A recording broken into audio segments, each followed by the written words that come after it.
Hi friends, நம்ம செய்ய போகிறது குஷ்கா. அதுக்கு குக்கர் வச்சு எண்ணெய் ஊற்றிக்கலாம். பட்டோ லவங்கம் ஏலக்காய் போட்டுக்கலாம்.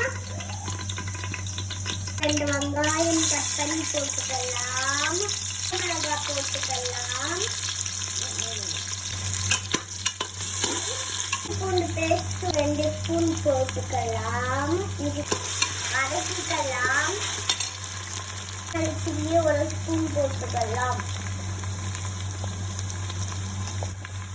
வதக்கிக்கலாம். தக்காளி புதினா கொத்தமல்லி போட்டுக்கலாம். தேவையான அளவு உப்பு போட்டுக்கலாம். வதக்கிக்கலாம். அரிசிக்கு 1.5 தண்ணி ஊற்றிக்கலாம். போட்டுக்கலாம். ஊற வச்ச அரிசியை நல்லா போக மாதிரி வந்தோடனே விசில் போட்டு லோ சிம்மில் வச்சுக்கலாம் 10 நிமிஷம். குஷ்கா ரெடி. வாங்க சாப்பிட போகலாம். லைக் பண்ணுங்க, ஷேர் பண்ணுங்க, பெல் பட்டனை தட்டுங்க, சப்ஸ்கிரைப் பண்ணுங்கப்பா.